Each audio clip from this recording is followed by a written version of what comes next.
Assalamualaikum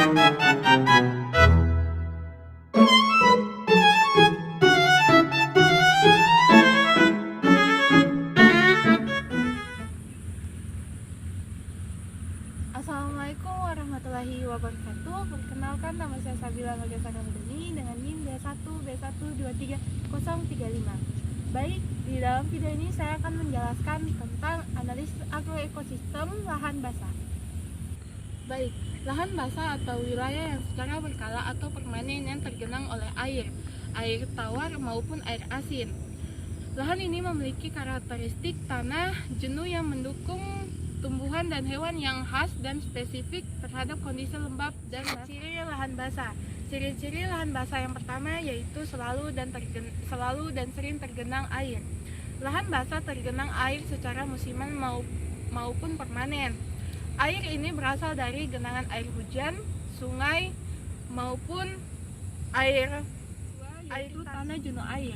Tanahnya bersifat hidromorfik atau jenuh air sehingga kadar oksigennya rendah. Sering berwarna keabu-abuan atau kehitaman ketika diinjak. Ketiga, vegetasi yang khas, dihuni oleh tumbuhan yang mampu hidup di lingkungan lembab maupun basah seperti teratai, eceng gondok, dan rumput rawa.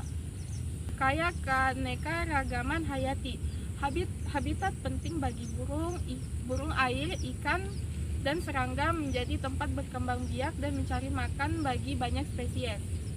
Kelima, berfungsi sebagai penyimpanan dan penyangga air.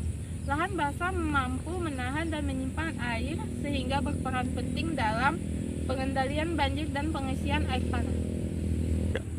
Lahan basah dipengaruhi oleh berbagai faktor alami maupun buatan manusia.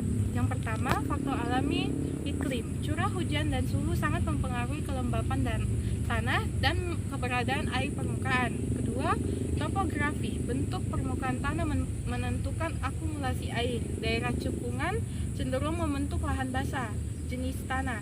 Tanah yang berpori rendah seperti lempung mempertahankan air lebih lama, mendukung terbentuknya lahan basah. Hidrologi. Aliran air permukaan, muka air tanah, dan pasang laut pada lahan basah pesisir sangat mempengaruhi dinamika air. Vegetasi. Tumbuhan tertentu mampu menahan air dan mempengaruhi kelembapan serta komposisi tanah. Faktor buatan manusia. Perubahan penggunaan lahan, konversi lahan basah menjadi pemukiman, pertanian, dan industri dapat merusak dan mempengaruhi fungsi lahan basah. Drainase dan irigasi. Pembuatan saluran drainase mengeringkan lahan basah, sedangkan irigasi bisa menambahkan air ke area tertentu. Pembangunan infrastruktur, bendungan, jalan, dan bangunan dapat mengubah aliran air alami. Perubahan iklim. Meningkatnya suhu global dan perubahan pola hujan dapat mempengaruhi keberlanjutan lahan basah. Contoh dari lahan basah bisa dilihat di belakang saya, yaitu sawah yang merupakan bagian ekosistem lahan basah. Lahan basah ini terlihat langit mendung, artinya wilayah ini memiliki curah hujan yang tinggi, cocok untuk budidaya tanaman padi. Tanahnya terlihat genangan air dan tanaman tumbuh baik. Ini menandakan tanah mampu menahan air. Airnya, keterbatasan air tinggi baik dari hujan maupun saluran irigasi yaitu menjadi faktor kunci dalam sistem ini. Topografinya datar dan rendah mendukung akumulasi air dan cocok.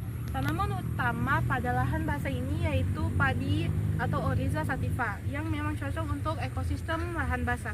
Vegetasi lain yaitu terlihat gulma dan kemungkinan ada mikroorganisme air katak ataupun burung sawah. Hama atau penyakit pada lahan ini mungkin terdapat hama tikus, lereng, ataupun penyakit akibat kelembapan tinggi. Baik, itulah tadi penjelasan saya seputar analisis agroekosistem pada lahan basah.